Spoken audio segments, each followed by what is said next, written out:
Tu sais, tu te lances, t'as rien, t'as mis tout ce que t'avais et même ce que t'avais pas. Et là, tu reçois le premier proto en te disant, bon bah ok, cool, ça démarre, on a enfin un prototype et tout. Tu le goûtes, tu vois le truc, il a une tête affreuse. Tu le goûtes, t'es en train d'essayer de te convaincre, non, c'est pas mal. Et en fait, c'est catastrophique. Et je me rappelle du désarroi de mon cofondateur à ce moment-là. Genre, c'est quoi la secret sauce, etc. En fait, vas-y, tape dans le sac. Et à un moment, tu vas faire ton uppercut qui va faire que tu vas gagner. Avant de faire des berlingots, je savais pas en faire. Avant de faire du sous-salade, je ne savais pas en faire. Et donc, si on attend d'être au top pour faire, on ne fait jamais. Donc, il faut apprendre en marchant, tu vois. Tu es obligé de faire ça. Et je pense qu'elle est là, la démarche entrepreneuriale.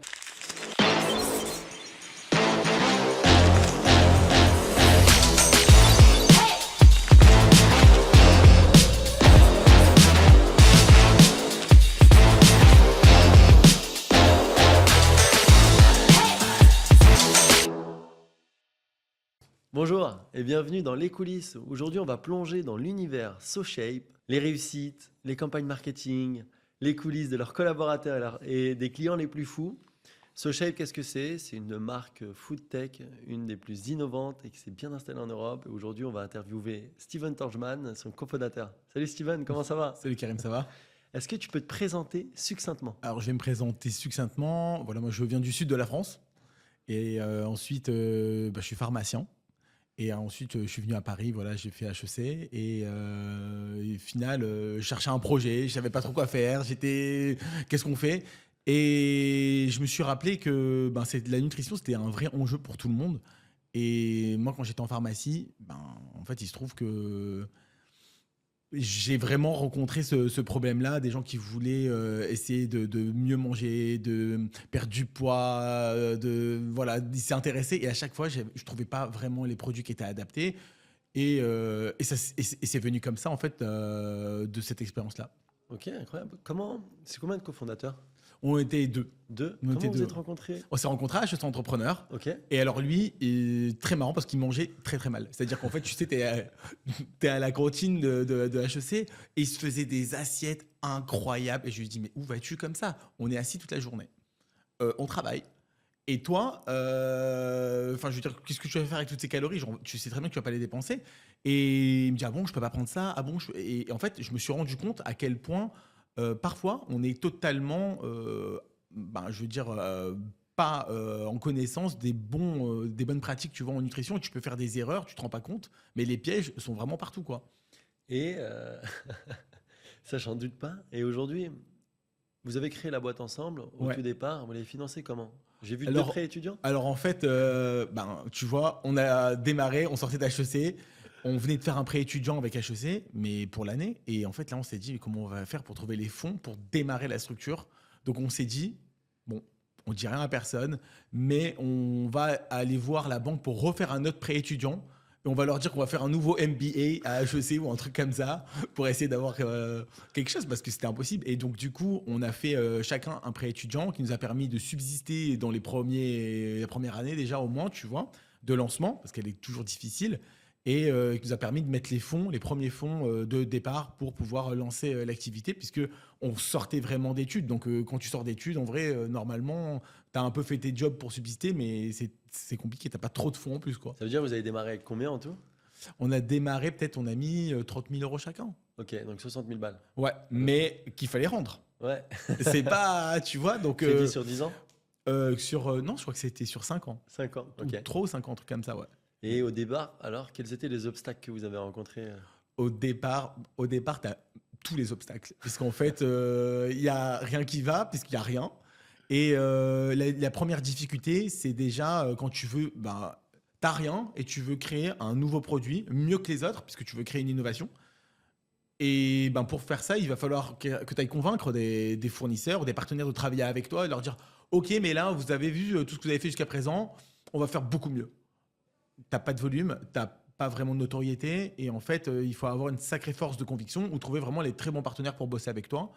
Et clairement, la plus grande difficulté, c'était vraiment de trouver les partenaires industriels qui allaient pouvoir nous accompagner et aller faire toute la recherche et développement pour aller vraiment créer un produit avec tous ces nutriments, mais surtout qui ait bon goût. Je te cache pas que les premiers prototypes qu'on a reçus, on a eu des trucs infâmes. Genre, on a eu des moments, tu sais, tu te lances, t'as rien, t'as mis tout ce que t'avais et même ce que t'avais pas.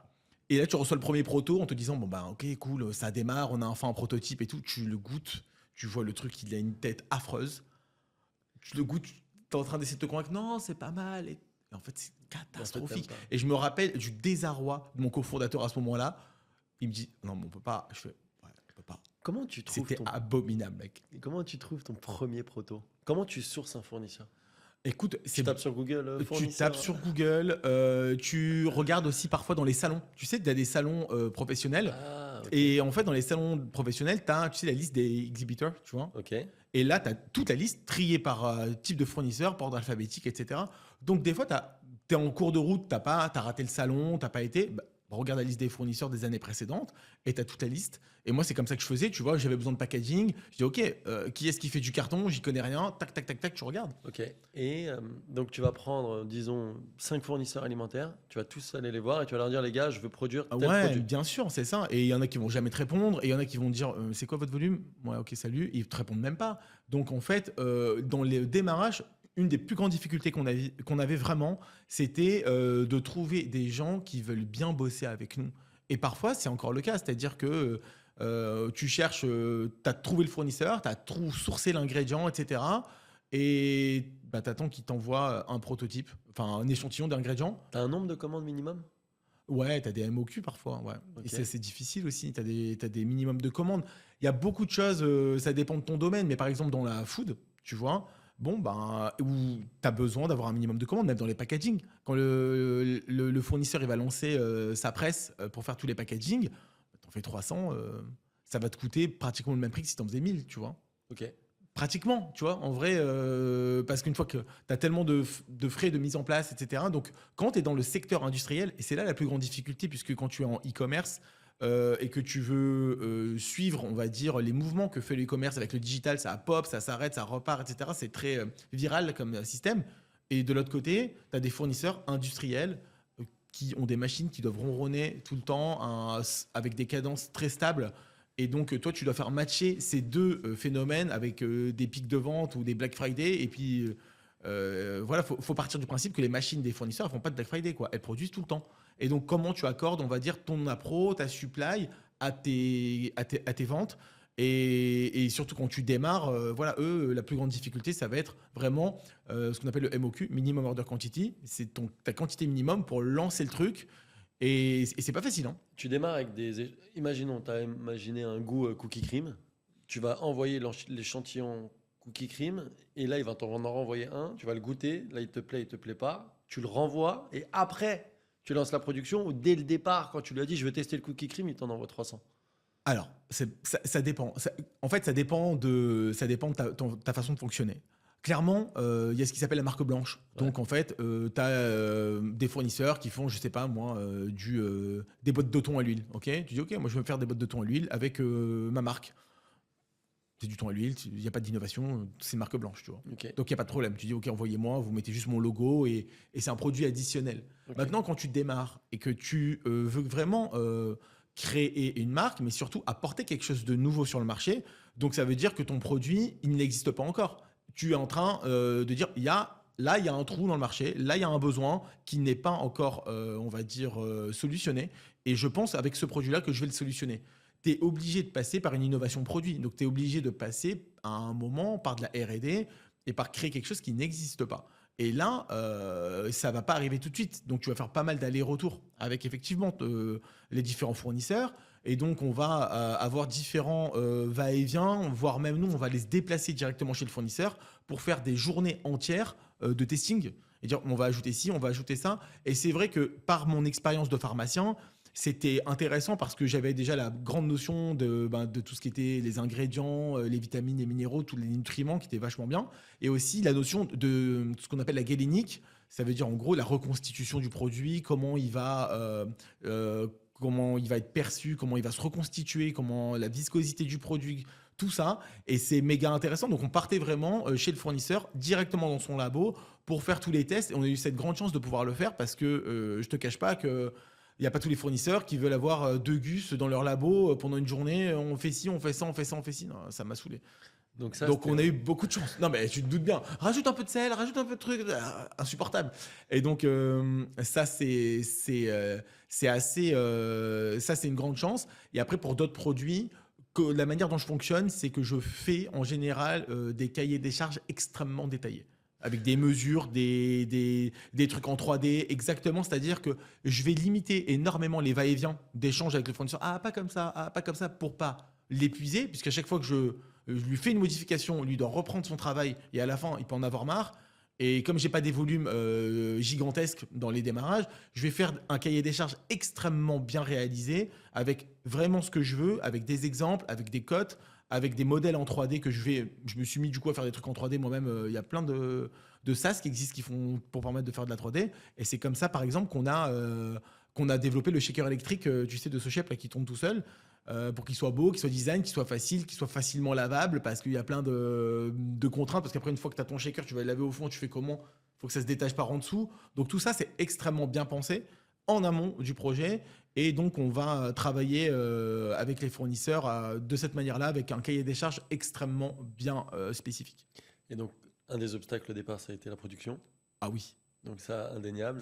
Financement. Parce qu'avec 60 000 balles, du coup, vous avez dû Oh. faire des MOQ pour essayer de récupérer, de lancer des commandes. En vrai, dans les démarrages, c'est vrai que c'est assez dur parce que tu n'as pas le droit à l'erreur. Tu te trompes, tu te trompes. Et là, il te manque 5 000 euros, faut aller les trouver, tu vois. Et donc oui, il y avait ces problématiques de démarrage qui étaient la production. On a mis la plupart de cet investissement de départ là-dedans parce que c'était le produit. Et ce qu'on vendait, c'était surtout du produit. Et on n'avait pas trop de sous pour mettre en marketing dans le début. Donc, il y avait ça qui s'offrait à nous à l'époque. C'était, bon, bah, on va faire créer une communauté sur les réseaux sociaux. Et je pense que c'est bien de commencer par ça. Parce Ok. que ça te permet vraiment d'avoir tes premiers feedbacks Comment avec... tu crées une communauté? Comment tu crées une communauté? Tu arrives avec une identité de marque. C'est important de savoir vous êtes qui. Qu'est-ce que vous proposez et pourquoi ça va être bien? Pourquoi ce que vous proposez va être bien? Et en fait, il faut instiller ce que moi j'appelle la reason to believe. Pourquoi eux, ils vont faire mieux que les autres? Ok. Et en fait, ce qu'on a fait, nous, c'est qu'on a été extrêmement authentique dans notre démarche en montrant déjà tout le parcours avant même que le produit soit sorti, tout le parcours de développement du produit pour un peu faire, tu sais, les coulisses de ce qui se tramait avec, avec toute notre épopée. Donc, on a essayé vraiment de faire ça. Et ensuite, ce qui a été assez important, c'est qu'à un moment, on a fait un micro-batch de Sochep au chocolat. Ok. Et on s'est dit, est-ce que on va trouver des testeurs qui vont faire le programme pendant 15 jours et on va voir si c'est quoi leur ressenti. Parce que toi, tu es sûr de toi, tu as ta conviction, mais peut-être que c'est important déjà de faire ça. C'était une expérience qui était très intéressante. Bon, je m'excuse encore parce que ça veut dire que nos testeurs, ils ont quand même mangé du chocolat pendant 2 semaines, matin et soir. Donc, c'est un peu redondant. Et on a eu quand même nos premiers feedbacks. Ouais, ils ont perdu du poids. Et genre, j'ai eu des feedbacks, tu pleures de rire. Genre, en gros, en fait, du coup, on était grave léger. Et en fait, c'était vachement sympa là. Parce qu'en fait, le soir, j'ai fait ça avec mon mec. Et en vrai, on était grave léger. On s'est ambiancé encore plus. Ça a eu un effet sur nous, genre. C'est vrai que c'est aphrodisiaque le chocolat. Je sais pas. En tout cas, moi, j'ai eu ce retour-là. J'étais en mode, ah ouais. Non, mais ce qui était intéressant, c'est de voir vraiment que les gens ont vraiment minci et qu'ils étaient super satisfaits quand même parce qu'ils avaient réussi à perdre du poids. On s'est dit, OK, go. On lance du coup toutes nos saveurs et on a démarré comme ça avec 5 saveurs. Aujourd'hui, on en a plus de 25, tu vois. Ok. Et donc, produit, communauté et Ouais. les premiers recrutements. Le premier gars que tu as pris ou la nana. Alors, je vais te dire, on a eu le premier recrutement. On a une stagiaire qui s'appelait Elisa, Ok. qui était extrêmement sympa, drôle et hyper compétente. Donc, nous, on s'est dit, génial, en fait, ils vont tous être comme ça. Parce qu'on a recruté. Elle nous a buté, c'est-à-dire qu'en fait, on pensait que les gens étaient comme ça, en fait. Et en fait, elle était vraiment fabuleuse. Et c'était hyper sympa. On a commencé avec des stagiaires au début. On était dans un petit bureau. Ça n'existait pas trop le coworking à l'époque, mais on était dans un petit bureau avec d'autres boîtes. Et en fait, il y avait une vraie ambiance, tu vois, de société qui se lançait. C'était vachement sympa de ne pas être seul dans le démarrage parce que ça peut être vraiment difficile, quoi. Et non, franchement, les premiers recrutements, ça a été à base de stagiaires. Et après, on a commencé à prendre des gens pour s'aider surtout sur la partie graphique et design. Ok. Puisque quand tu es dans une stratégie de contenu avec les réseaux sociaux, ça demande énormément de contenu. bon, ben, que ce soit pour tes posts organiques, que ce soit pour tes ads, tu es obligé à un moment ben, de faire quelque chose de joli. Et donc, on a recruté beaucoup en design. Et aujourd'hui, vous êtes combien chez SoShape? Aujourd'hui, on doit être 25 chez SoShape et dans le groupe, on doit être 40-50. Dans la partie groupe, tu mets. De la partie groupe, en fait, SoShape, tu as la marque SoShape, évidemment. Et maintenant, on a notre propre centre logistique pour expédier toutes nos commandes vers le consommateur Ok. et recevoir aussi ben, tous les éléments de packaging, etc. Et on a aussi notre propre industrie. Et donc, on fabrique aujourd'hui nos produits. Et donc, ben, pour ça, il a fallu recruter vraiment plein de profils complètement différents. Ça veut dire que dans le groupe, tu dois gérer des profils en mécanique technique pour des machines super industrielles. Et après, tu as le graphic designer qui va faire du motion, tu vois. Donc, il faut avoir un cerveau assez élastique pour pouvoir parler à ces différents types de personnes. Moi, je me rappelle une fois, j'ai le mec de la mécanique, il est venu me voir avec des schémas de circuits électriques en m'expliquant. Je lui ai dit, écoute, je suis ton boss, mais là, c'est plus mes Je suis plus compétences, capable. mec, c'est toi le. Et, ouais, et donc, il faut savoir aussi toujours insuffler beaucoup de dynamisme auprès des collaborateurs et de montrer où on va. Et c'est pas forcément les mêmes objectifs que tu peux montrer à certains types de collaborateurs. C'est-à-dire qu'il y en a un, il a besoin d'être dans la performance industrielle à fond, et puis l'autre, il fait du motion design ou du graphisme. En vrai, ils sont fous de ce genre de choses. Et donc, mais il faut savoir, on va dire, rendre aussi les gens curieux. Et c'est intéressant quand tu fais un packaging, de voir ton packaging s'imprimer et de le voir s'emballer sur une machine, tu vois, et de comprendre les tenants et les aboutissants. Enfin, en tout cas, je trouve qu'on peut trouver de l'intérêt dans tout ça. Je m'étais noté l'usine. J'ai Ouais. plein de questions. Je vais y revenir juste après. Ouais. Sur la partie. Donc aujourd'hui, vous êtes 25 sur la partie e-commerce. Ouais. Comment tu l'articules? Qui sont. Aujourd'hui, pour développer une belle stratégie e-commerce et pour être sûr de réussir à vendre ou de plaire ou de bien gérer ses canaux, qui sont les personnages que tu dois, ou plutôt les profils que tu dois avoir dans ton équipe et qui doivent être excellents? Et s'ils ne le sont pas, tu te mets des bâtons dans les roues. En fait, ce qui est très important, c'est d'être très bon sur l'achat média pour pouvoir faire du social ads, parce qu'on peut très vite se perdre avec des fausses conclusions. Donc, il faut être extrêmement pragmatique là-dessus. Donc, il faut vraiment un très très bon e-marketer. Est-ce que tu le fais avec une agence en externe ou est-ce que tu le prends en interne? Ça, c'est une grande question. Et ce qui est important aussi, c'est de savoir très très très bien gérer son service client. Ok.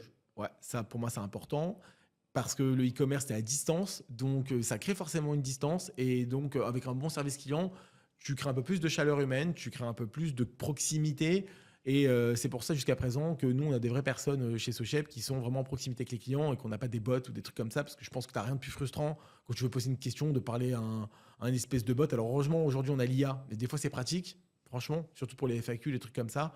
Mais sinon, je trouve que le service client est extrêmement important. Et après, toute la personne qui va coordonner la partie design, puisqu'en fait, on est tout le temps en train de faire plein de trucs. Tu as un nouveau produit qui arrive, il faut faire son packaging. En même temps, tu as un shooting. En même temps, tu as des posts à faire. En même temps, tu as des nouveaux ads qui vont arriver. Après, tu as la campagne parce que c'est la Saint-Valentin. Alors, tu dois faire des posts de Saint-Valentin. Après, ça va être c'est le printemps. Après, ça va être c'est la fête des mères. Tu as toujours des trucs comme ça. C'est l'été, c'est le Black Friday, c'est la rentrée, c'est le mois de décembre. Donc, en fait, tu te rends pas compte, mais en permanence, tu es en train de créer du contenu.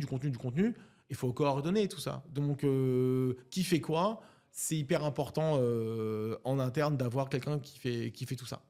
Donc un très bon marketeur achat de social ads. Ouais, Deuxième, customer success, avoir Ouais. une très bonne équipe pour être sûr que tes clients Exactement. sont contents et qu'ils reviennent. Et Exactement. en troisième, la partie design pour piloter et les stratégies de Et je te contenu. cache pas qu'aussi, il faut bien piloter le pôle influence qui est en tandem avec le e-marketer parce que le pôle influence, c'est très important. Ça bouge tout le temps. Donc, il faut être vraiment sur le qui-vive. Et ça, c'est quelque chose de fondamental. Et on a des personnes vraiment clés à ce poste-là aujourd'hui. Donc, on est vraiment content. Tu as recruté combien de personnes au total? J'ai recruté pas mal de personnes parce que des fois, il y a des gens C'est qui du viennent temps. faire un bout de chemin avec nous, qui repartent. Et donc, ouais, nous, on a recruté pas mal de profils différents. Mais tu pleures de rire parce que des fois, tu tombes sur des candidatures. Non, mais des fois, tu as un pizzaiolo. Moi, j'ai raconté pizzaiolo, mais qui veut faire du service client. Tu dis, mais peut-être, mais là, pour l'instant, c'est. Et tu as beaucoup de trucs comme ça, donc c'est assez marrant. Et après, de temps en temps, tu as aussi des super bonnes surprises. Tu as des gens qui étaient bossés chez Célio, imagine. Et en fait, ils viennent au service client et ils se trouvent être des gens incroyables parce qu'ils avaient le contact avec le client au magasin, tu vois. Et il se retrouve derrière un ordinateur et il garde cette même chaleur. Donc, il faut savoir aussi déceler parmi les personnes vraiment en quoi ils vont réussir à faire le KPI le plus important du poste. Et ça, c'est le plus important de dire, OK, le poste, en vrai de vrai, tu réfléchis, tu dis, je veux qu'il fasse quoi, cette personne? Je veux qu'elle fasse quoi? Est-ce qu'elle va être capable de faire juste ce truc-là principal? Parce que chaque personne, elle a évidemment une mission qui est très vaste, ok? Mais c'est le danger dans les startups quand tu démarres, c'est, tu sais, quand tu vois les annonces, ouais, on cherche un couteau suisse. Genre, non, bah non, tu peux pas structurer une boîte avec des couteaux suisses parce que ça veut dire que la personne, elle va tout faire. Tu fais tout, tu fais rien. Et après, tu as le qui fait quoi. On avait dit que c'était toi, on avait dit que c'était moi. Et en fait, à la fin, c'est un grand vacarme. Et ça va pas le faire, quoi. Donc, très important, quand tu recrutes pour bien recruter, en amont, c'est déjà toi de bien définir ta fiche de poste. Et comment tu recrutes? Est-ce que tu es passé par des chasseurs de tête, des Alors ça câbles, dépend. tu poses des annonces? On a posté des annonces, on poste encore d'ailleurs des annonces parce qu'on est en perpétuel recrutement pour continuer à se développer. Et après, il y a eu des postes clés aussi qu'on a trouvés dans notre parcours. Des gens qui bossaient super bien. On s'est dit, bah, attends, il est génial. Comment on pourrait faire pour l'avoir avec nous dans notre aventure. Et parfois, on a travaillé avec des cabinets de recrutement sur certains postes, notamment les postes logistiques, industriels, où là, c'est des profils extrêmement spécifiques. Et tu n'as parfois pas le réseau, tu vois, parce que tu n'as pas encore été dans ce domaine-là. Et donc, c'est bien de travailler avec des cabinets de recrutement. Et tu as des cabinets de recrutement qui ont différents pôles d'activité, une industrielle, une digitale, une sales. Et donc, c'est intéressant de pouvoir aussi de temps en temps travailler avec eux. Alors évidemment, ça a un coût, mais 20% du salaire annuel, non? ouais, c'est un truc comme ça. Mais je crois qu'ils sont tous un peu basés sur ce modèle-là. Mais à la fin, tu as souvent des candidats qui peuvent être intéressants. Moi, j'ai pu en utiliser pas mal et c'est vrai que j'ai eu des collaborateurs sortis du chapeau. C'est-à-dire, je les aurais jamais trouvés C'est si ça. j'avais sourcé moi-même parce que mon canal de sourcing n'était pas le même que le leur. Et ils m'ont sorti des gars mais qui étaient fabuleux. Et c'est là où parfois ça peut être hyper intéressant. Surtout quand t'as pas C'est le des temps. chasseurs. C'est des C'est des chasseurs. chasseurs. Ils chassent et tu peux pas et faire ta boîte et chasser aussi bien que eux le font. Donc à un moment, tu gagnes du temps. Ok, donc ça c'était hyper clair. Donc, et chasseur, après tu utilises quoi? LinkedIn Ads classiquement? LinkedIn et, Welcome to the et jungle. Indeed. Indeed. LinkedIn principalement? Ouais. Ok, et tu utilises aussi ta communauté pour essayer de recruter? Peut-être que tu as des personnes qui suivent. Vous avez combien de followers sur Insta? On est à 280 000 followers peut-être sur Ok. Insta. Ouais. Donc, Franchement, on met pas trop des posts Insta sur le recrutement. C'est rare qu'on ouais, le j'avoue que c'est un fasse autre canal. parce que c'est un autre canal. Tu vois, les gens sont venus sur Insta pour se détendre. Tu leur parles du travail, recruter. Ok, donc Ouais. LinkedIn principalement. Ouais, exactement. Faut vraiment savoir poster les bons posts au bon endroit, hein, je crois. Hein. Et en parlant de votre communauté Instagram, tu me disais, vous avez toujours eu un ton humoristique. Est-ce que ça t'a aidé ou ça vous a aidé à justement créer cette communauté autour de ce ton-là ou ça a été une autre stratégie? En fait, on a voulu, dès le début, dédramatiser la perte de poids et Ok. dramatiser l'approche qu'on a avec la nutrition.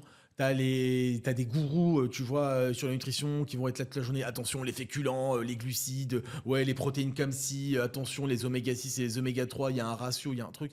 Franchement, c'est super cool, hein. Mais viens, déjà, on fait la base. Et la base, si tu la comprends pas, et que tu la fais pas, ça sert à rien de pinailler sur des détails.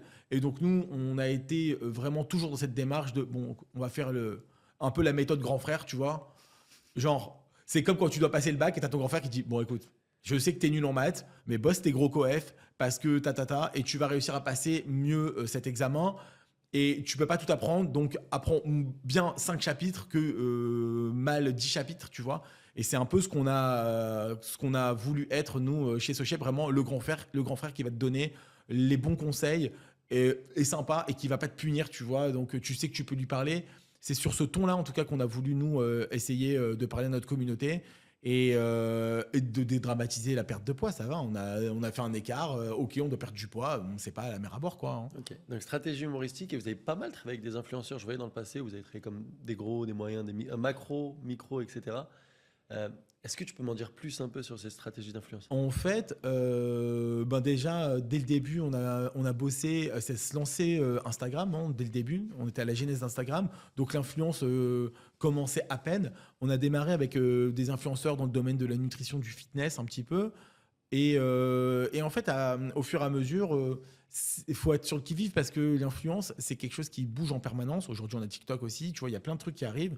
Et donc, notre travail à nous, c'est d'aller bosser avec des gens clairement qui, qui ont une grande communauté, qui ont une communauté qui est fidélisée, qui vraiment interagit avec elle, tu vois. Donc, on va vraiment regarder ça. Et après, on va travailler beaucoup avec aussi parfois des micro-influenceurs qui ont une communauté en général qui est très engagée, puisqu'ils sont micro, ils sont tout petits, donc les gens qui les suivent, c'est vraiment le cœur de leur cible. Et on va leur proposer des nouveaux produits en fonction de leurs besoins. Tu vois, là, on a aujourd'hui une gamme qui est très complète, puisqu'on a une gamme de perte de poids, mais on a aussi une gamme sur les snacks sains de Smart Food qui te permettent de ne pas grossir et d'arrêter de faire des dingueries, et peut-être qu'un cookie ne peut pas avoir 20 grammes de sucre, ce serait bien, tu vois. Et on a toute une gamme sur la nutrition beauté qu'on développe et le sport. Donc, comme on a toutes ces gammes-là aujourd'hui, ça nous permet de pouvoir proposer à des micro-influenceurs plus variés de tester produits. Ça coûte combien un influenceur? Ça coûte combien? Ça dépend. Ok. Franchement, ça dépend. Tu as certains influenceurs qui vont être contents de recevoir le produit parce qu'ils ont grave envie de le tester. Tu vois, Ok. ils sont hyper contents. Et Ça, de c'est pouvoir... plus des micros. C'est plus des micros. Ouais. Et mais des fois, tu as des macros, ils veulent dire juste, en fait, ils sont trop contents parce que ils ont vraiment envie de le tester, tu vois, le produit, vraiment de le découvrir. Et après, tu as des gens qui peuvent. Ça dépend, en fait, de leur communauté, ça dépend des prix que tu peux avoir. Ça peut être 1000, 2000, 3000, 5000, 10 000, ça dépend. Ok. C'est très vaste. Maintenant, ce que je conseille, moi, dans le démarrage, et c'est là où c'est le plus important, c'est vraiment d'essayer de ramener à soi un pool de micro-influenceurs sympas, qui aiment ton produit, qui vont vraiment bien parler de ta marque, que ça soit très authentique, en fait, en vrai. Ce qu'on recherche le plus aujourd'hui et ce qui nous manque, je pense, dans le social media, c'est l'authenticité.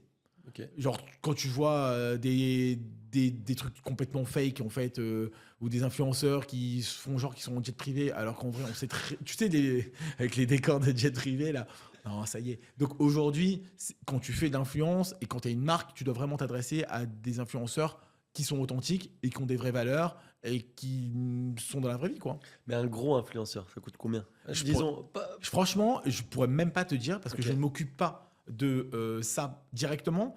Et je vais te dire, c'est même pas si important que ça, puisqu'en fait, ça fait partie d'un tout. ok.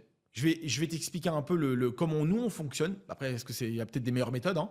On va avoir tout un pool de micro-influenceurs qu'on va avoir en tâche de fond, qu'on va essayer et qui vont nous permettre d'avoir davantage de postes, d'exister, en fait, donc de créer de la visibilité. C'est important pour une marque. Et on va avoir, on va dire, d'autres influenceurs plus importants qui vont être un peu, comme on dit, des têtes d'affiche, tu vois. Et tout ça doit être amplifié par le social ads en permanence. Et donc, c'est des budgets qu'on doit gérer sur des mois et des semaines. Donc, c'est vraiment des plannings marketing qui doivent s'élaborer comme ça avec un pool. Mais en fait, c'est ta dépense market. C'est quoi ta dépense market? Ça va être ton ads, ton Google Ads, ton influence marketing. Tu peux faire d'autres types d'opérations, tu vois. Mais tout ça, ça doit constituer un pool qui, lui, doit générer son ROI parce que t'as compris, on y vient. À la fin, le e-commerce, c'est vraiment plein de détails. T'as ta logistique, donc ton transport, t'as ta préparation de commandes, t'as tes emballages, t'as ton produit, t'as l'influence marketing, t'as le marketing en général. Donc t'as tout ça et à la fin, ça doit générer des ventes. Ouais, c'est ça. Des fois, on se demande comment certaines marques elles font. Quand tu vois qu'elles bombardent comme ça, tu dis mais attends, mais comment on peut faire moins 40% de réduction sur un produit?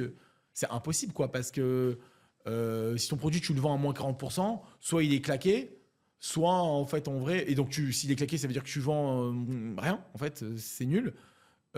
Soit en fait tu vends à perte. Il y a des fois tu vois les promos moins 30%, moins 40% et tout. Est-ce que le ROI d'il y a 5 ans sur cette partie influenceur et le ROI d'aujourd'hui, il a Tout changé? bouge, tout bouge. Mais en mieux ou en moins bien? Est-ce que tu avais un ROI de 5 et aujourd'hui tu as un ROI de 2? Ou... Est-ce que En fait, ça coûte moins ce qui cher a changé aujourd'hui sur l'influence marketing, c'est les influenceurs bullshit ne marchent plus et ne marchent pas. Ok. Et c'est pas plus mal parce que c'est bien d'avoir de la visibilité, mais à un moment, il faut que l'influenceur, à minima, y croit au produit qu'il propose, tu vois. Ah ouais, faites ci, faites ça, investissez dans cette crème qui fait pousser les cheveux. Genre, arrêtez, quoi. À un moment, il y a des discours qui sont pas tenables. Nous, on a de la chance puisqu'en fait, tous les produits qu'on fait, ils sont totalement backés par les institutions de santé. Et moi-même, je suis pharmacien. Et donc, en vrai, on est évidemment un peu sous les projecteurs, donc en fait, on peut pas faire n'importe quoi. Et puis, on a une vraie communauté. On a 280 000 personnes sur Insta, 1 million sur TikTok. On va pas leur sortir un truc, vous inquiétez pas, ça fait pousser les cheveux, alors qu'en vrai, c'est pas le cas. Donc, on est vraiment aujourd'hui obligé d'avoir cette intégrité-là et on veut s'adresser dans l'influence marketing à des gens qui ont cette intégrité. Évidemment, quand tu n'as pas d'intégrité, ton message, il est dilué et là, ton ROI, il est perdu. Aujourd'hui, mais quand tu mets par exemple 10 000 euros sur un influenceur, n'importe quel e-commerçant, il souhaite faire un ROI de combien? Récupérer 20, 30, 40 ou Mais c'est trop imagine, variable? tu mets 10 000 euros et même, en fait, en vrai, tu gagnes 20 000 euros de chiffre d'affaires. À tout moment, tu as perdu de l'argent. Ok. Bah oui, tu vois où j'en viens. Mais le but moyen de chaque personne, c'est-à-dire il y a un ROI cible, 3, 4, 5, 6, ou c'est vraiment trop variable? Ah non, non, c'est très, très variable. Ok. C'est très variable. Et tu as des influenceurs qui sont super chers et qui sont super bien pour ta notoriété, mais au final, qui vont pas être rentables. Mais comme tu vas les booster par un autre social ads qui lui va être peut-être moins cher à ce moment-là, le tout va être rentable. C'est pour ça que je te dis, en fait, en vrai, c'est difficile aujourd'hui que je te donne la recette miracle de tu prends 3 4 influenceurs et c'est bon, ça roule. Non, c'est pas comme ça. C'est vraiment un travail de booking d'influence, d'amplification par les ads, de tout ça. Et donc, ça fait une grande tambouille et c'est ça la secret sauce. Et faut arriver à la trouver. Et chaque business est très différent. Donc, tu vois, demain, tu es une marque de nutrition sportive, tu vas peut-être pas la faire de marketing comme moi je l'entends, tu vois. Ou tu es une marque de cosméto, comment ça fonctionne, tu vois, une marque de cosméto? Tu parlais de social commerce à un moment et du TikTok Shop. Ouais. Et donc, est-ce qu'aujourd'hui, tu prends plus d'influenceurs ou vous allez plus orienter la stratégie, par exemple, sur TikTok pour avoir un achat directement? Et est-ce que tu sens vraiment la différence là aujourd'hui entre Meta, on va dire Insta, et TikTok sur toi, tes canaux d'acquisition? Oui, on les sent énormément. Pour la simple et bonne raison, c'est que TikTok nous empêche d'annoncer sur la perte de poids Ok, sur la plateforme. ok, Donc ça fait partie de tes policies. Tu n'as pas le droit, comme si on vendait des cigarettes, tu vois. ok. Alors qu'en vrai, c'est totalement légal, tu vois, de pouvoir advertise partout. Et sur Meta, on n'a pas ce problème. Ok. Ils ont des restrictions. Meta est aussi en train de mettre aussi des restrictions.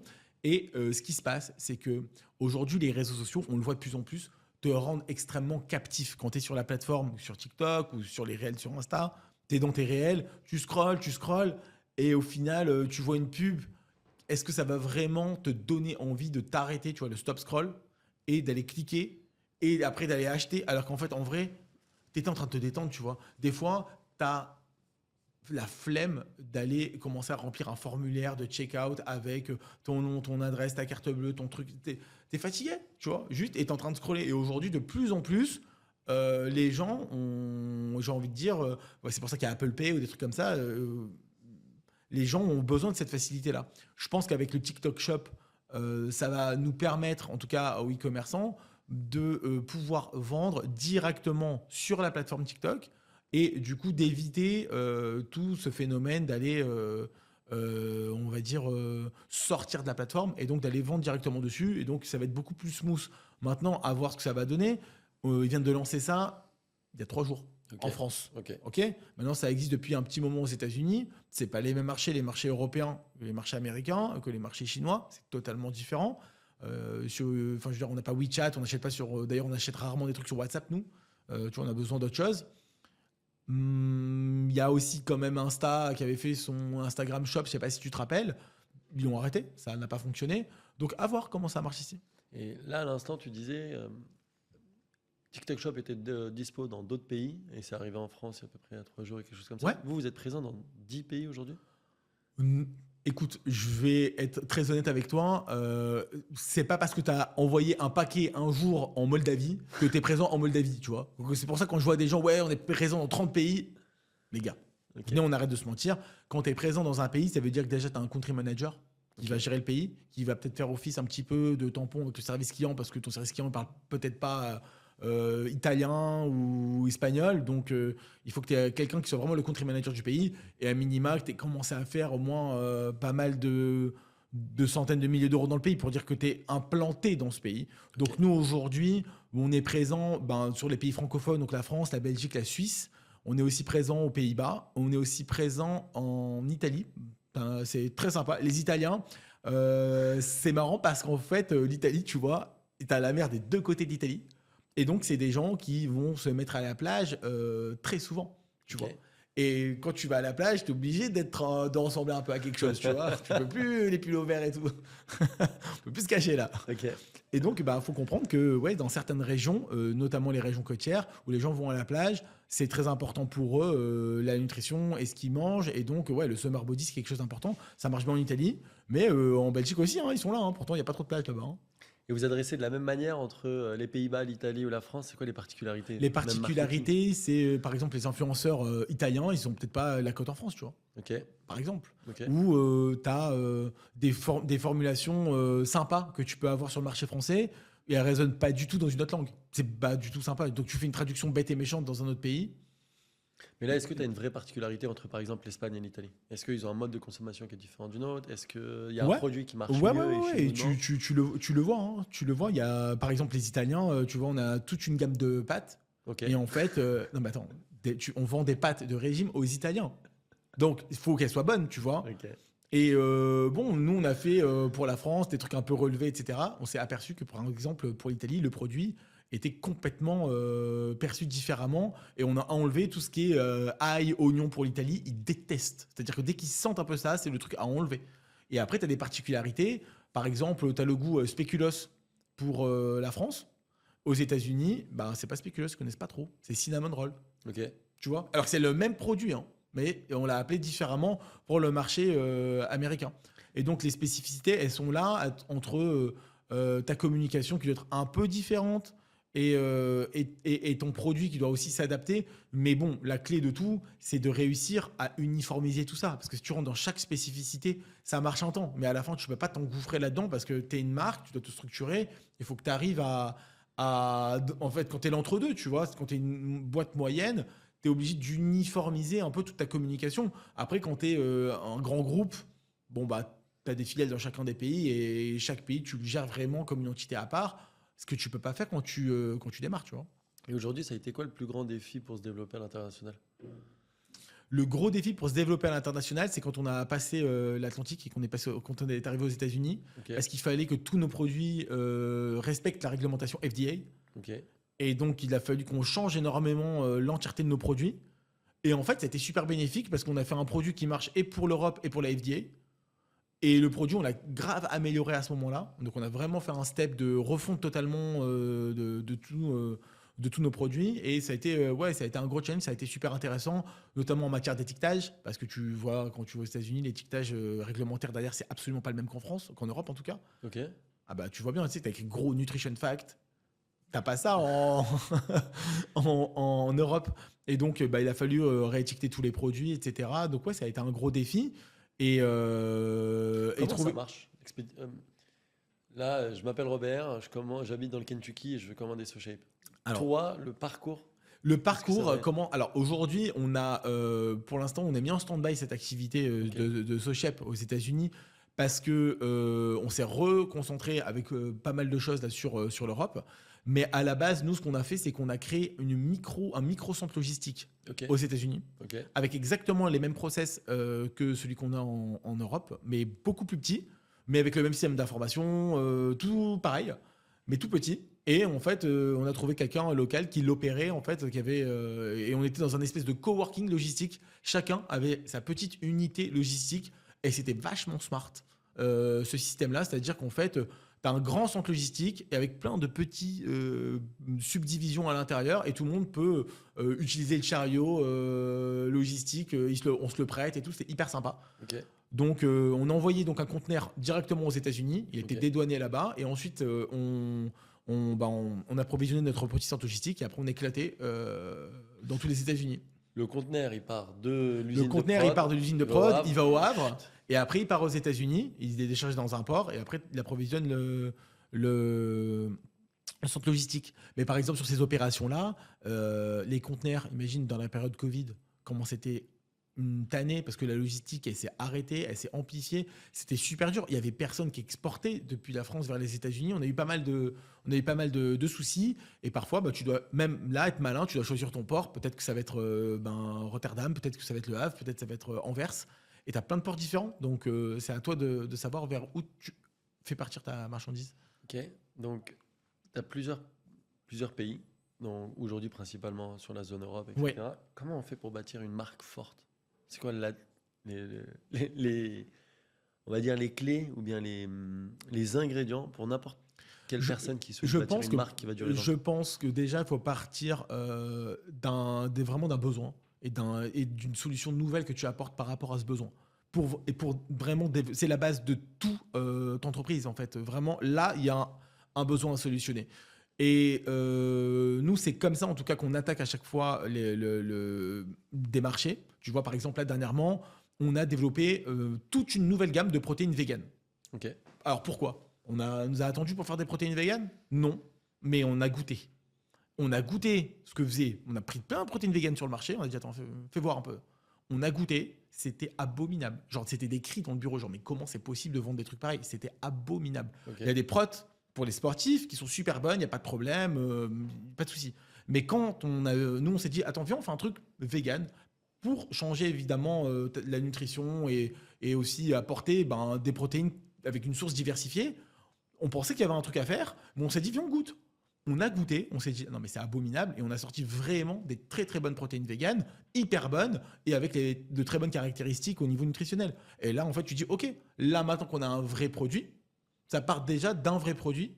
Et après, tu commences à développer ta marque. Mais il faut partir de la base. Si à la base, ton produit, c'est du dropshipping que tout le monde peut trouver sur AliExpress, tu vas avoir un problème pour faire ta marque. Ok, donc le produit et après marketingment parlant. Comment tu fais Le une marque qui produit dure sur et 10 ans, après, 20 ans, 30 ans? c'est ça, le produit et après, c'est d'aller trouver tes premiers ambassadeurs, les gens qui ont vraiment compris ce que tu fais, les gens qui ont dit ah ouais ça c'est top. Si t'as personne qui dit ça c'est top, du coup tu perds toute ton authenticité en tant que marque. Ambassadeur, c'est quelqu'un qui a été C'est un client, c'est un influenceur, c'est vraiment des gens qui te suivent, c'est vraiment des gens pour qui genre ce que tu fais est important. Tu vois, nous on a des gens tous les ans, tous les 6 mois, ils vont se dire attends, hop, là j'ai un peu pris 3-4 kilos, hop, petit SoShep.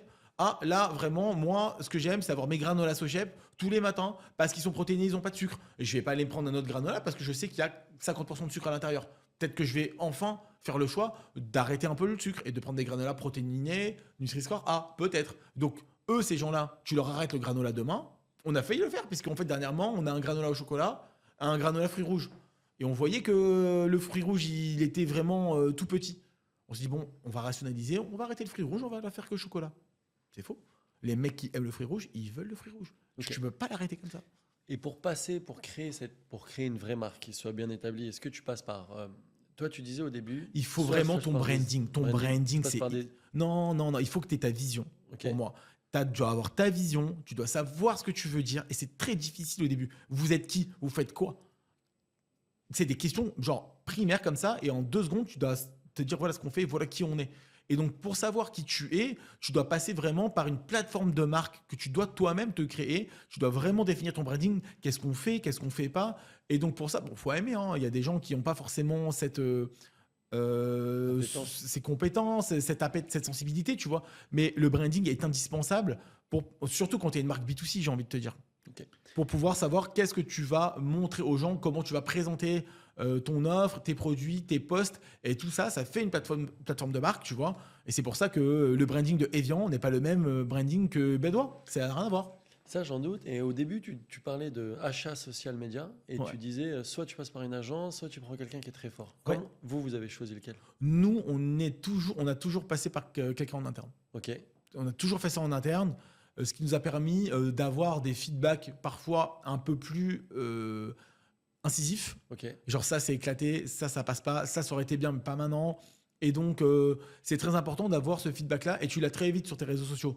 Des fois, on a sorti des ads, on pensait que c'était OK, ça sort du lot, c'est marrant. Ouais, en fait, tout le monde s'en fout. T'as des flops. Et t'es passé par des agences sur d'autres thématiques? Aujourd'hui, tu bosses On est avec des passé agences? on est passé sur d'autres thématiques avec des agences, notamment pour le CRM. Parfois, c'est bien, tu vois, de passer par des agences qui ont la vue sur ce qui marche et ce qui marche pas, mais sur plein de boîtes différentes. Et donc, elles vont passer par, on va dire, une bonne pratique qu'ils ont vue chez une marque. Mais tu vois, ça a vachement bien marché. Et on est passé et on va vous nous le proposer à nous. Comment tu choisis une agence aujourd'hui? Quels critères? Ah bah, Est-ce que c'est que bouche à oreille ou est-ce que tu tapes sur Google ou est-ce que tu as demandé à non, tes c'est pairs? beaucoup bouche à oreille, c'est beaucoup t'aider marchés. Après, tu testes, tu vois comment ça se passe. Ce qui est important, c'est d'avoir un très bon fit avec l'account manager qui va te gérer. Ok. C'est hyper important.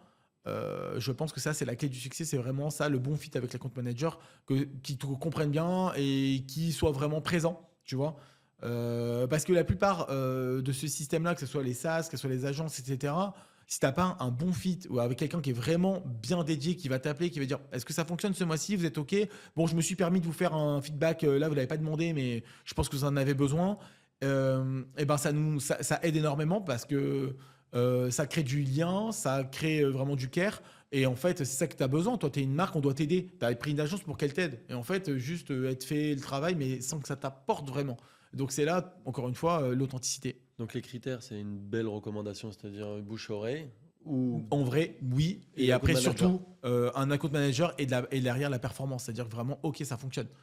Si on fait que des trucs qui marchent pas, à un moment, tu as beau avoir le meilleur account manager, il faut que ça fonctionne. Ok, totalement d'accord. Mais parfois, tu vois, le truc, c'est que entre la personne qui t'a appelé en call au téléphone, qui t'a proposé ses produits et l'account manager, parfois, c'est pas la même. Oui. Et déjà, pour tous les business développeurs qui vont nous écouter, est-ce que tu réponds toi, au call? Et Moi, si je oui, réponds. Alors, moi, je réponds tout le temps. Déjà, ok, on m'appelle, je réponds tout le temps. ok, J'ai essayé d'être sympa du mieux que je peux. Et ok. c'est difficile parce que des fois, je suis en train de faire 4 trucs, je suis en réunion et en même temps, j'ai quelqu'un qui m'appelle, donc c'est dur. Et en fait, j'ai souvent des gens qui me disent oui, bonjour, Steven. T'es qui? Bien sûr que c'est Steven, mais toi, t'es qui? Ok. Tu vois? Je sais pas pourquoi on leur dit de faire ça. Peut-être ça marche. En tout cas, c'est vrai qu'avec moi, ça marche pas trop. Non, c'est franchement, ils ont un boulot qui est pas facile. Il faut réussir à choper les gens au bon moment. Et je pense pas qu'à 14h, quand la journée bat son plein, c'est le meilleur moment d'appeler les gens, tu vois. En fait, un chef d'entreprise, tu vas pouvoir le trouver surtout fin de semaine et surtout peut-être fin de journée. Ok. Peut-être tu vas le trouver, tu vois. Je pense que c'est important de comprendre la temporalité dans laquelle nous, on se trouve. On est des managers, on a des décisions à prendre, on est sur des sujets. Et en fait, il est 14h30, tu es en pleine réunion. Et là, tu as un type qui veut te vendre un SaaS qui est peut-être génial. Mais en fait, en vrai, ça marche pas trop, tu vois. Et faut très vite arriver dans ces premières secondes, et c'est ça qui est pas facile, à dire bon, bah écoutez, je vous connais, je sais qui vous êtes, vous faites ça. Et j'ai vu qu'il y avait vraiment ce problème-là. Je pense qu'on peut vous accompagner juste sur ça. Et quand est-ce que je peux vous rappeler? Ok. Donc Tu vois? le bon moment et être à l'écoute et pas essayer de mettre sa sauce directement. Et Non, c'est pas forcément de pas de mettre sa sauce directement, c'est juste de savoir très rapidement se présenter et de savoir, voilà, on est une boîte, on fait ça, ça, ça, et ouais, qu'est-ce que vous faites? T'es qui, tu fais quoi? En 2 secondes, tu dois le savoir. Alors qu'en fait, oui, bonjour, Steven, voilà, moi je travaille chez Zbalza, et donc, qu'est-ce que tu vois pas? Il vient de se passer 20 secondes que tu viens de me prendre. Déjà que j'ai la flemme d'écouter les notes vocales. En plus, là, tu es en train de me prendre 20 secondes. Et alors, je suis en train de faire quelque chose d'autre. C'est ça l'histoire. Donc, c'est très difficile, en fait, de savoir. Ben, c'est comme en social ads. En vrai, c'est ton hook. Faut vraiment bosser son hook. ok. Et ça, même pour cet épisode et même pour tout, le hook, Pour je suis tout, d'accord. comment tu C'est hyper t'introduis, c'est indispensable. hyper important. Et l'autre point, c'était aujourd'hui, vous avez Qu'est-ce vendu. qui va me donner envie de t'écouter? Mais ça marche pour un sales qui est au téléphone, ok, où il doit avoir un ton de voix sympa. Genre, je sais pas, franchement, c'est très dur le métier qu'ils font. C'est-à-dire qu'en fait, ils doivent sûrement se prendre plein de calls où il n'y a rien qui se passe et d'un coup, il y a quelqu'un qui décroche et là, tac, il faut dégainer une vibe. Ok. C'est pas facile, mais on t'est obligé de le faire. Et de la même manière, quand tu postes sur l'organique, tu es obligé d'amener tout de suite un dynamisme, une vibe, quelque chose de sympa. Quand tu fais un ads, ça doit être sympa. Donc en fait, quoi qu'il arrive, la clé d'entrée vers toute personne humaine est de toute façon l'émotion. Ok. Et il y a plein d'émotions, hein. Genre, waouh, c'est le meilleur truc du monde, ou genre, on est hyper sérieux, et avec nous, ça va bien se passer, et tu mets de la confiance. Donc, il y a plein de trucs comme ça, et je sais pas, en école de commerce, tu sais, on apprend vachement en communication la grille jaune, rouge, vert, bleu, je sais pas si tu vois ce que Le c'est. test disque. Hyper important à maîtriser sur le bout des doigts ce truc en marketing, en branding, pour les sales, c'est le truc à maîtriser parce qu'en fait, on est des humains et donc en fait, si on ne met pas d'émotion dans ce qu'on fait, ça marche pas. Et des fois, il vaut mieux être clivant, c'est-à-dire vaut mieux mettre une émotion, bah lui je l'aime pas, mais c'est pas grave, t'es pas aimé, au moins t'as d'autres qui t'aiment, tu vois. En parlant d'émotion, est-ce que tu as un client que tu as trouvé beaucoup trop impulsif? Ou l'output, c'est-à-dire entre l'entrée, il a acheté tel produit et Comment il vous a pas lâché derrière? Est-ce que tu as En 2-3 fait, histoires? parfois, tu as des gens, ils ont leur colis qui est en retard, tu vois. Et genre, mon colis est en retard depuis 2 jours, remboursez-moi tout, truc. Et c'est complètement disproportionné. Et c'est vrai qu'ils ont l'habitude de mettre des coups de pression comme ça dans tous les services clients pour essayer d'avoir des gestes commerciaux, tu vois.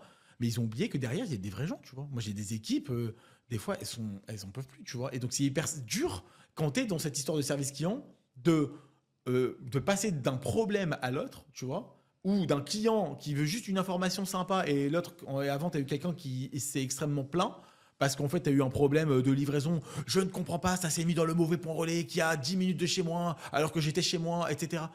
C'est vrai, les problèmes arrivent. Et en fait, comment, toi, tu arrives à désamorcer les problèmes? Non, les trucs qu'on a eu qui étaient très marrants, ah oui, incroyable. On a une personne qui nous a dit ouais, c'est un enfer, j'ai trouvé une mouche dans mon produit, etc. Tu vois, et elle m'envoie la photo avec la poudre et du produit et la mouche à côté, tu vois. Donc moi, le service client, tout de suite, il m'alerte parce que effectivement, si on commence à avoir des mouches dans nos produits, c'est un problème. Je regarde et je vois tout de suite, je dis écoutez les amis, moi je suis à l'usine, je vois ce que c'est. S'il y a un insecte aussi bien, elle était super en forme la mouche. Elle était bien, tu vois. Je dis, si elle est passée dans notre produit, dans toutes nos machines et qu'elle a encore la pêche, franchement, elle a le prix Nobel de la mouche, tu vois. C'était sûr que c'était faux, tu vois. Ils essayent des trucs, des fois, de fou. T'en Genre, as qui fraudent? alors, on en a très peu. Pourquoi? Parce que nous, on utilise beaucoup la livraison contre signature. Ok. Donc, en fait, à un moment, c'est signé. Et à un moment, tu as aussi, tu sais, la livraison avec le code. Ouais, Avec, comme Uber Eats. exactement. Donc, clairement, la contestation d'acquis, tu vois, de moi, j'ai pas reçu, c'est vraiment très, très limité. Après, il y a des dingueries. Et donc là, il faut vraiment aller investiguer qu'est-ce qui se passe. Et des fois, tu as des clients de super bonne foi. Donc, bah, c'est là le rôle du service client, en fait, en vrai, tu vois, de comment tu dis OK ou pas OK. C'est un art. Les mecs qui fraudent, franchement, bah, avec ce système-là, tu vois, le contre-signature, ça évite énormément. Et dans le passé? Dans le passé, bah, on a des gens par exemple qui m'ont dit ouais, j'ai reçu mon colis mais il me manque tout mes berlingots à la banane et tout, il manque la moitié du colis, etc. Et en fait elle nous envoie la photo du colis, tu vois, et je vois dans le miroir qu'il y a tous les autres berlingots cachés derrière elle sur son lit, tu vois. Et en fait on lui a envoyé un message pour lui dire bah écoutez madame, je crois que vos berlingots que vous cherchez sont juste derrière vous. Donc, ok, elle a pris la moitié, elle l'a caché. Elle a caché, tu sais, elle a fait la photo, mais ça se voyait avec le miroir. Des fois, tu as des coups de folie comme ça. Après, voilà, et aujourd'hui, on a mis en place beaucoup plus de systèmes, puisque tous nos colis sont pesés. Et on sait à peu près le poids qu'ils font. Donc, s'il manque des éléments, on le voit. Donc, voilà, on a quand même limité énormément ça. On a moins ce problème. Et aujourd'hui, comment tu vois le développement de SoShape sur les 5 prochaines années? Le développement de SoShape sur les 5 prochaines années, nous, on a envie d'élargir SoShape à une marque de nutrition très large, puisqu'on a commencé par la perte de poids qui était le plus difficile, tu vois. Parce que faire perdre du poids à quelqu'un et qu'il soit content et qu'il perde vraiment du poids et qu'il y arrive, bah, c'est pas juste j'ai mis une crème, elles sont bon, tu vois. C'est vraiment, on a eu un effet sur le métabolisme de la personne. Et il a fait un challenge pendant 15, 30 ou 60 jours. Donc, il y a une personne, par exemple, pendant 60 jours, elle va faire un challenge SoShape, ça va être sa vie, tu vois. Donc, on rentre vraiment avec ce produit dans l'intimité du quotidien de la personne énormément. Aujourd'hui, ce qu'on a envie, nous, chez SoShape, c'est de toujours continuer à développer des produits qui permettent aux gens de vraiment atteindre leurs objectifs, puisqu'on fait des produits à promesse. Le challenge minceur, c'est vraiment, on va faire ce challenge et vous allez vraiment mincir derrière. Pareil, là, on a élargi sur le sport avec les protéines véganes, etc. Et je pense que SoShape va être une marque de nutrition au sens plus large, avec quelque chose de finalement porté sur la personne, puisque si on veut bien manger, c'est qu'on est vraiment une marque aussi de bien-être quelque part, tu vois. Et donc, SoShape, ça va être comment, par la nutrition, je vais arriver moi-même à glow, comment je vais arriver à finalement à avoir une meilleure énergie, être plus en forme, à être plus musclé, être plus fit, avoir une meilleure peau, parce qu'aujourd'hui on a de la nutrition beauté, on a un très très bon collagène par exemple, et on est en train de développer de nouveaux produits sur cet axe beauté là aussi, parce que c'est important. Et donc tu vois bien qu'aujourd'hui finalement, je veux être plus mince, je veux être plus musclé, je veux être plus fit, je veux peut-être manger moins de sucre parce que ça me rend la peau grasse. Bah, en fait, on est une marque quelque part de nutrition beauté au final. Et donc c'est vers cet angle-là qu'aujourd'hui je pense qu'il va falloir axer SoShape. C'est pour cette raison que tu as monté l'usine? Non, j'ai pour pouvoir créer plus de produits, mais en Alors, interne? je te cache pas que ça nous a énormément aidé à créer davantage de produits et à faire des produits vraiment mieux. Vraiment mieux. Pourquoi tu l'as fait? En fait, à la base, j'avais un fournisseur, je voyais qu'il commençait à battre de l'aile et il a surtout commencé à nous limiter sur notre capacité de création de produits. Ça veut dire qu'en fait, on voulait faire évoluer nos produits. Et en fait, pour évoluer nos produits, il faut sourcer de nouveaux ingrédients qui sont chez de nouveaux fournisseurs d'ingrédients. Et il faut être à la pointe de ça. Pour être tout le temps à la pointe. Ok, là, il y a des nouveaux ingrédients, ils sont mieux, etc. Regarde, là, je sais pas, on a utilisé telle vitamine, elle est encore meilleure que l'autre, elle a moins d'arrière-goût, parce que des fois, tu as des vitamines qui ont des arrière-goûts, des minéraux, tu vois. Donc, il faut faire grave attention à tout ça dans le produit. Ou il y a des trucs plus naturels. Et en fait, j'étais avec un fournisseur qui, lui, nous bloquait énormément et me disait, bah non, il n'y a que ça, moi, je peux pas vous faire mieux. Franchement, là, on est arrivé au top. Mais à la fin, en fait, je commençais à voir moi-même que j'arrivais en interne à développer moi-même de meilleurs produits. Maintenant, il ne veut pas les fabriquer, c'est son problème. Tu le fais toi-même. Et donc, on a commencé à être bloqué comme ça. Et comme en plus de ça, on était très dépendant de ce fournisseur parce qu'on n'en avait pas 10 qui étaient capables de faire des berlingots, je te cache pas. On a commencé à s'équiper en mode sécurité.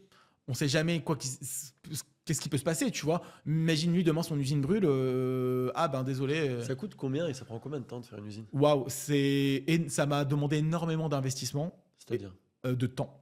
Ok. Ouais, j'ai dû me focus sur l'usine énormément. Combien de temps? Ouais, ça m'a pris 1 an. Ok. C'était 1 an et c'est court 1 an. Ok. J'ai envie de te dire. Il fallait déjà. J'avais pris beaucoup d'avance puisque dans le démarrage, quand j'ai développé SoChep, il se trouve qu'on a, tu sais, on a une forme très caractéristique avec les berlingots Ok. en triangle. Ok. Et en fait, on a démarré par une innovation packaging. Ok. Et donc, en fait, j'ai été tout de suite dans une innovation produit, une innovation packaging, avec des nouvelles machines, avec des nouveaux process. Et donc, j'ai dû vraiment me mettre le pied à l'étrier et me focus là-dessus. Et j'avais déjà pas mal de notions au fur et à mesure des années de comprendre tout ça. Et donc, ça coûte combien? ça coûte cher, mais il y a des très bons modes de financement qui existent. En France? En France, ouais. Ok. Parce qu'en fait, Il y a demain, une tu aide vas de voir une banque. Ouais. Tu lui demandes, ouais, bonjour, il me faut, je sais pas, moi, X milliers d'euros pour faire du marketing. C'est questionnable. Est-ce que ça va être un bon marketing? Est-ce que ça va être un pas bon marketing? Les banques, elles sont pas friandes de ce genre de dossier, tu vois. En revanche, demain, tu dis, écoute, il me faut de l'argent pour acheter un entrepôt ou avoir un terrain, tu vois, ou acheter une machine. Il y a ce qui s'appelle le crédit bail. Donc, la banque, elle va prendre comme une machine, tu vois, en leasing, elle va prendre la machine, c'est à elle, mais toi, tu peux l'utiliser. Donc, en fait, ce mode de financement par le crédit bail, qui est un genre de leasing, t'aide énormément sur ce type d'activité très industrielle et très, j'ai envie de dire, tu peux toucher, très palpable, tu vois, par un investisseur. Demain, tu as craché ton usine, il y a toujours des machines, il y a toujours un entrepôt, il y a toujours des assets qui existent. Alors que le marketing, une fois que c'est dépensé, tu vois, c'est difficile. Sur ce mode de financement-là, c'est possible de pouvoir s'étendre. Après, effectivement, faut que tu aies les bonnes personnes à l'intérieur parce que c'est surtout pas que des machines, c'est aussi des humains. Et nous, on a des horlogers. C'est-à-dire que vraiment, chez nous, on a des personnes extrêmement clés pour les faire fonctionner ces machines parce que c'est j'ai envie de te dire, c'est de l'horlogerie, c'est vraiment de la Formule 1. Le mec, il va fine-tuner ta machine pour que ça... Donc, dans les 5 prochaines années, ça va être élargir la gamme de produits. Élargir la gamme de produits. Et développer l'usine. Et développer l'usine. Plus elle fait de produits, plus elle est contente parce qu'en fait, en vrai...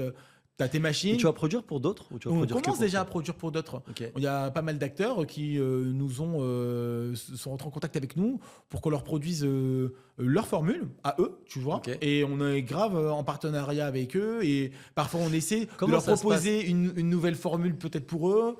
Moi, je suis super... on est super détente, en fait. En vrai, c'est souvent des recommandations. Tu as une marque qui, elle, a un axe qui est complètement différent du tien. Elle a besoin d'un asset industriel. Moi, je sais enlever ma casquette de SoChep pour mettre ma casquette industrielle et lui dire, écoute, il y a d'autres marques qui existent. Elles vont produire. Je sais par quelle galère elles sont passées parce que moi-même, j'étais exactement dans leur position il n'y a pas longtemps. Donc, je sais qu'il va falloir leur produire bien, dans les temps, convenablement, pas trop cher, qu'on arrête de se foutre de leur gueule, tu vois. Et c'est comme ça, en fait, qu'on arrive à proposer ces services-là à des autres DNVB, tu vois. Et ça marche super bien et c'est cool, tu vois aussi, ça te fait un réseau et vous, comment ça va, etc. Tu vois, non, c'est intéressant. C'est un échange de bonnes pratiques et je pense que comme dans tout secteur, faut être dans le partage et dans l'échange et c'est comme ça, en fait, en vrai, qu'on rencontre des gens chambés, tu vois. Je veux pas te citer de nom parce que c'est professionnel, tu vois, je garde la confidentialité, mais il y a des gens qui font leur production chez nous et on est super content de le faire et c'est cool, tu vois.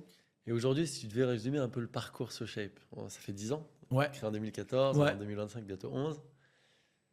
Je dirais pas un emoji, mais ce que tu veux pour à peu près résumer le parcours, tu le dirais comment? Et- Franchement, si c'était un emoji, comme tu le dis, je crois que je mettrais un point. Parce qu'en fait, des fois, faut y aller, tu vois. En fait, en vrai, à un moment, faut taper le sac. Tu tapes, tu tapes, tu tapes, tu tapes. Et à un moment, ça fonctionne. Et c'est ça, en fait, en vrai. Comme tu me demandais tout à l'heure, genre, c'est quoi la secret sauce, etc. En fait, vas-y, tape dans le sac. Et à un moment, tu vas faire ton uppercut qui va faire que tu vas gagner. Mais il faut y aller, quoi. Il faut vraiment le faire. Et enfin, regarde, même quand j'ai fait l'usine, j'avais jamais fait d'usine avant de faire une usine. Je ne savais pas. Et j'ai dit, attends, mais si je mets ça avec ça, et si je mets telle machine à tel endroit, et je me suis dit, allez, on y va. À un moment, il faut le faire. Et qui va le faire? Ok. Donc, avant de faire des berlingots, je ne savais pas en faire. Avant de faire du salade, je ne savais pas en faire. Et donc, si on attend d'être au top pour faire, on ne fait jamais. Est-ce qu'il y Donc, a- il faut apprendre en marchant. Tu vois, tu es obligé de faire ça. Et je pense qu'elle est là, la démarche entrepreneuriale. C'est à un moment, tu as une idée, tu as une conviction que tu dois solutionner un besoin. Et tu dis, bah, vas-y, on y va. Et en fait, ça marche dans tout. Même quand j'ai envie de te dire, le mec, il est garagiste, il monte son garage. Mais on lui a appris à réparer des voitures, on lui a pas appris à parler avec des clients, à faire des devis, à gérer du personnel parce que peut-être qu'il va avoir d'autres types de personnel dans le garage, à devenir un manager. Il sait pas tout ça. Et comment il fait? Bah, il apprend en faisant. Mais si à la fin il ne le fait jamais, il ne l'apprend pas non plus. Est-ce qu'il y a, en résumé, mais un ou deux coups marketing qui vous ont vraiment permis de level up ou de step up, où tu t'es dit, purée, ces deux coups, c'était deux bons coups? Je vais réfléchir à cette question. Je pense le bon coup que moi j'ai fait, c'est quand j'ai démarré SoChef, c'était d'appeler les premiers clients, genre les 100 ou 200 premiers clients. Je les ai tous appelés un par un au téléphone. Et ça m'a permis de comprendre vraiment la perception qu'ils avaient de la marque, du produit, de leurs besoins, vraiment. Est-ce qu'on avait vraiment rempli ce besoin? Et donc ça, c'était hyper important, tu vois, d'obtenir son feedback client. Alors quand tu es en B2B, que tu te lances, vraiment, tu le fais instinctivement. Mais quand tu es en B2C, que tu as des centaines de clients, tu te dis, attends, je vais appeler tout le monde là, je comprends pas. Bah ouais, appelle-les. Et je pense qu'en vrai de vrai, c'est quelque chose qu'on chaque entrepreneur doit faire tous les ans, tous les 6 mois. Ok, je vais me prendre 30 clients au téléphone. Aujourd'hui, j'appelle tous les clients pour voir comment ça se passe, etc. Et des fois, ça arrive. Hein. Des fois, je suis au service client, je passe, et là, il y a un truc, c'est pas grave. Et ils savent pas répondre, je dis passez là, moi. Et d'un coup, tac, on arrive à comprendre aussi ce que le client veut. Et c'est indispensable, tu vois. Donc, Tu as ça. Et je te cache pas qu'il faut prendre des bonnes vagues, tu vois. Tu as les vagues. Ah, il y a Instagram qui se lance. Ah, tu as TikTok qui arrive. Ah, il va y avoir le TikTok Shop. Il faut savoir prendre les vagues aussi. Et puis, il faut savoir aussi se retourner. Quand d'un coup, on a commencé à faire. Il y a eu les réels sur Insta. Et qu'en fait, les gens, fallait faire des vidéos dans le réel. Bah, il fallait commencer à se mettre à tourner, en fait. Et donc, en fait, il a fallu prendre tout de suite du matériel de tournage, des petits micros, une caméra, aller dans la rue, faire des trucs, aller quelque part. Et donc, il a fallu commencer à créer ce contenu-là. Et il faut savoir prendre ces vagues-là au bon moment et de vraiment être toujours sur le qui-vive par rapport à son marché. donc parler à ses clients Ouais, et essayer de surfer sur les bonnes vagues au bon moment. ouais, ouais. Ok. Très Et sur la important. partie client, témoignage client, pour vous, c'est important? Le témoignage client, Ouais, en je sais fait, quand tu dis ça, tu parles des reviews, par exemple. Ouais. C'est indispensable. Les reviews, c'est indispensable. La problématique des reviews, c'est que tu sais, c'est comme quand tu vas au restaurant et que ça s'est mal passé. Je vais me plaindre sur truc. En fait, les reviews, des fois, c'est un peu le bureau des plaintes, tu vois. Alors qu'en fait, tu as des gens pour qui ça s'est méga bien passé. Et juste, on a envie de leur dire, les gars, ça s'est bien passé. C'est vrai. Vous pouvez pas le dire, tu vois. Bah, c'est ce qu'on fait avec vous. Ouais, mais c'est dur, tu vois. Ça. Et donc, si tu compenses pas ça par des clients contents, que tu essaies d'obtenir des feedbacks sur tes outils de récolte d'avis, en fait, ça va vite se transformer en bureau des plaintes. Donc, il faut vraiment travailler sur ça. Donc, nous, déjà, ce qu'on a mis en place, et ça, c'est hyper important. Déjà, premier point, c'est de se dire, je veux que ça se passe très bien pour mes consommateurs. Pour que ça se passe très bien, c'est deux choses. C'est un service client qui va gérer les litiges transport et savoir bien doser ça. Et on a mis en place toute une équipe de diététiciens qui accompagne chaque client dans sa démarche, que ce soit la perte de poids ou la prise de masse, ou des trucs comme ça, tu vois. Et c'est des vrais diététiciens diplômés que tu peux prendre en rendez-vous one-to-one avec eux 15 minutes. Et c'est gratuit, c'est offert avec ce chef, tu vois. Bah moi, justement, Et je vais voilà. prendre de la masse. Donc, Et veut ça dire, je permet la renvoie. d'accompagner le client, de l'encourager et aussi que lui aussi te comprenne. Parce qu'en fait, il y a pas mal de mauvaise compréhension. Nous, on s'est rendu compte que tu avais des consommateurs qui prenaient un challenge 5 jours, ce chef, et qui pensaient qu'ils allaient perdre 3 kilos en 5 jours. Évidemment que non. Et évidemment que je ne promets pas ça parce que ce serait mentir, tu vois. Mais en revanche, ouais, en 2 semaines, c'est possible, ouais, complètement. On peut même aller au-delà. En revanche, quand tu as un diététicien au téléphone, tu dis ouais, en fait, je suis un peu déçu, j'ai perdu qu'un kilo en 1 semaine. Tu dis bah c'est charmé, bravo, c'est continuer du coup. Et donc, tu avais une personne qui était déçue. Et au final, parce que tu as créé le contact, parce que tu as créé de l'accompagnement, bah, elle comprend et elle est moins déçue. Et donc ça, derrière, tu développes avec ton consommateur un vrai lien. Et donc derrière, tu peux encore plus l'encourager à aller laisser un avis positif parce qu'en fait, il est content et il est tellement content que tu peux lui demander ça et il va le faire. Ok. C'est hyper important, finalement, l'émotion, encore une fois, et la liaison avec ton audience, quoi. Donc le gros résumé global, ça va être si tu devais prendre un emoji, c'est le point. Ouais, il faut Avoir taper. un bon média social ad, Ouais, ouais. avoir une bonne agence, mais l'agence faut avoir un bon account manager. Ouais. Sur la partie, quels sont les 2 gros secrets, moi, entre grands guillemets, mais c'est être très bon en service client et être très bon en achat média. Et savoir bien piloter un peu sa stratégie d'influence. J'ai envie de te dire, il y a un autre secret qui est hyper important, c'est vraiment les appros. Ta supply, tes appros, ta rupture de stock, elle peut te couler. Donc ça, il faut faire hyper attention à ça. Et quand tu es en e-commerce, les approvisionnements, les délais des fournisseurs et même tes finances, parce qu'en fait, en vrai, toi, par exemple, tu dois payer toute une marchandise et en fait, elle est livrée dans 2 mois. Ok. Ça fait mal. Donc, il faut vraiment bien anticiper ça, bien gérer ses finances et bien gérer son approvisionnement. Et ça, c'est vraiment la clé. Alors là, c'est vraiment, tu vois, je te parle de trucs, c'est dans le foncier. On est moins sur la marque, on est plus sur la boîte en tant que telle. Mais tout e-commerçant, il sait très bien de quoi je parle. C'est-à-dire que, à un moment, tu as des fabrications à faire, tu as des marchandises à payer, tu as du stock qui est là. Et imagine, tu as un MOQ de 10 000 unités et en fait, tu as une durée de stock de 1 an. Mais en même temps, c'est le seul moyen de faire ce produit-là et tu sais qu'il est génial. Est-ce que tu le fais, est-ce que tu le fais pas? Ok. C'est vraiment des questions que tout entrepreneur se pose. Service client, approvisionnement, Ouais. achat média. Ouais. Et là, stratégie d'influence pour avoir une belle marque, normalement, on devrait C'est s'en sortir. ça la difficulté du e-commerce, c'est que ça demande des compétences extrêmement diverses et c'est pas facile, quoi. C'est Ok. ça qui est vraiment difficile et c'est pour ça que les e-commerçants on se rend pas compte, mais en fait ils ont 25 casquettes tous. Et... Tu travailles avec d'autres aujourd'hui, quand tu as un doute, un conseil, tu t'appelles beaucoup tes pairs, tes potes entrepreneurs. Est-ce que tu achètes, si tu parles à des entrepreneurs, Ouais. tu parles qu'à des mecs dans la nutrition, des nanas bien sûr, Non, je parle à des Ou entrepreneurs plus global. au global. Par exemple, tu vois, on s'est lancé en pharmacie. Et donc, en fait, on a commencé à mettre notre première pierre à l'édifice dans le retail Ok. traditionnel. Bon, j'ai commencé à appeler qui? Tous mes copains pharmaciens. Parce que je suis pharmacien, donc du coup, ça aide. Mais en vrai, OK, comment ils font? C'est quoi le truc? Quelles sont les merges? Quelles sont les conditions d'achat que moi aussi je peux proposer? Imagine, j'offre, je sais pas, trop ou pas assez à mon retailer. Est-ce que je dois proposer du merchandising aussi? Qu'est-ce que je dois faire? Donc ça, c'est hyper important, tu vois. Et après, derrière, moi, je parle à tout type de personnes qui vendent son produit. Parce qu'en fait, tu as des bonnes pratiques partout. Un mec qui fait des call centers d'assurance, à tout moment, il a des super bonnes pratiques pour ton service client à toi. Et ça n'a rien à voir comme domaine d'application. Aujourd'hui, est-ce que tu aurais une personne à me recommander, à inviter pour parler des meilleures pratiques un peu e-commerce Moi, j'ai une personne que j'aime beaucoup. On s'est rencontrés dans tout le début de l'entrepreneuriat qui s'appelle Antoine Forest. Je sais pas si tu vois qui c'est, Antoine de la méthode Antoine.